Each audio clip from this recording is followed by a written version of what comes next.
a little news. Friday about noon, Father Mike tested positive for COVID. I know. Now, he doesn't have terrible symptoms. I think the best sign is he's really annoyed and irritated. But he's a little sequestered for a few days. Please keep him in prayer.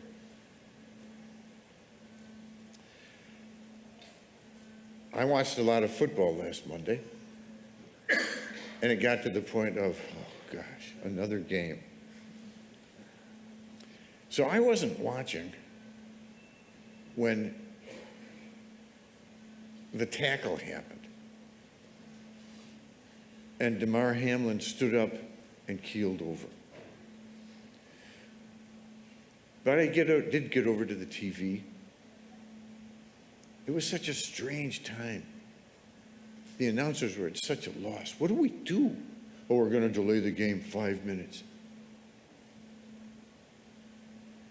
And there on the screen, I saw the entire Buffalo Bills, players, coaches, gather around him and go on their knees. So it's been good news. He's breathing on his own. His neurological and mental functions seem to be good. You've probably all heard his first question was, did we win? And the response was, you won. You won life. And you know about his charitable foundation. I haven't looked in a couple of days, but as of Friday,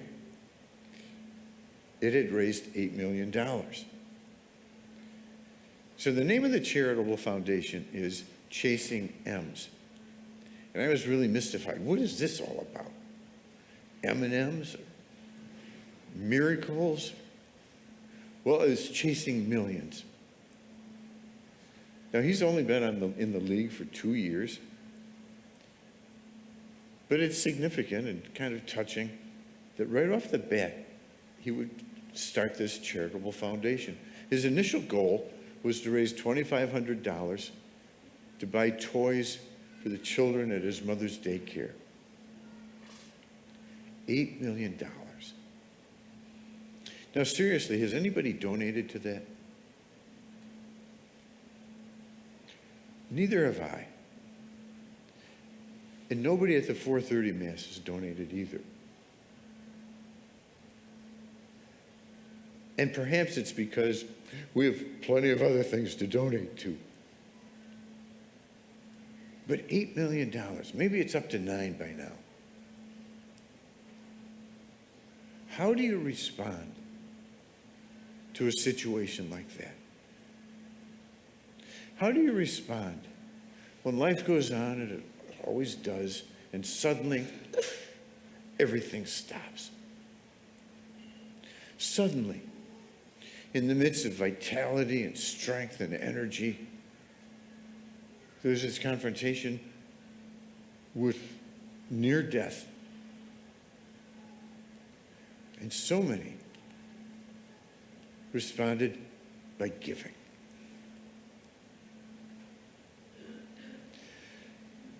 So we finally get to the Feast of Epiphany, the Magi, mysterious strangers. This account comes from the Gospel according to Matthew. There's no mention of names. There's no mention of how many Magi there were, just that there were 3 gifts. Prompted only by their own studies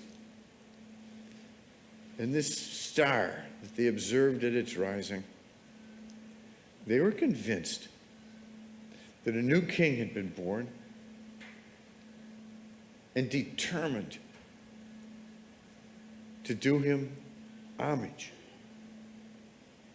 So they traveled a long way. And I can just picture them finally coming to what they found You notice in the gospel, he was in a house at this point.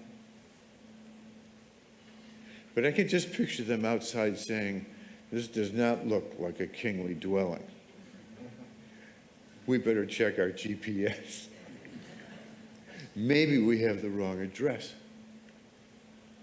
But there didn't seem to be anything like that. They entered, they saw the child with Mary, his mother, and they prostrated themselves. You know what that is? They went down flat. Every Good Friday, we process up the aisle and we prostrate ourselves in the aisle. They prostrated themselves. They did him homage, honor and reverence in a public way. And they offered him these precious gifts.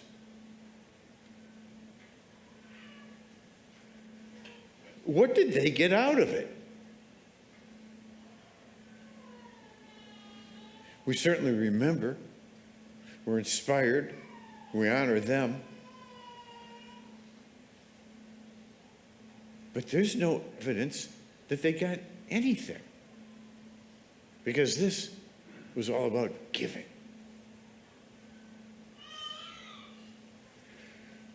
The Christmas season ends after tomorrow. Football season ends in a while. But this message that Christ is born, that God is in our midst, that these mysterious strangers, non-Jews, Gentiles from somewhere out there in the East, that they would recognize the birth of the Savior. It threw the doors open to a faith that was so exclusive. Only Jews, only Jews. Suddenly, only everybody. I love to tease people now and then. They'll say, "Oh, I was at a funeral at St. Rita." And I love to say, "Oh, we'll take anybody." And we will, and we must, because he came for all of us. They did him homage.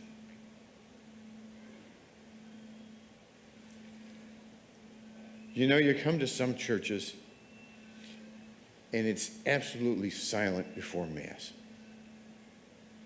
St. Rita's is not the only place that people chat around a little bit. And there's a delicate balance between homage and reverence and warmth and joy.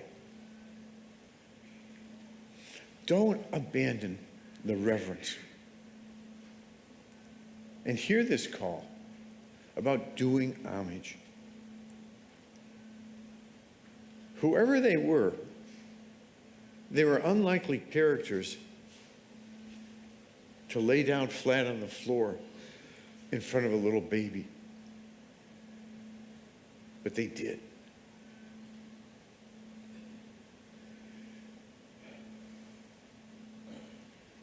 Be bold and proud of your faith.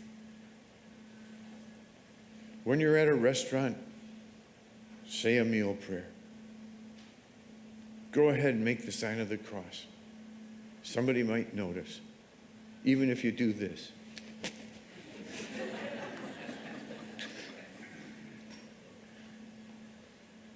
When matters of faith come up, don't hesitate to let folks know who you are and what you believe. And give. Give. There's an old tradition from Judaism about tithing, giving 10%.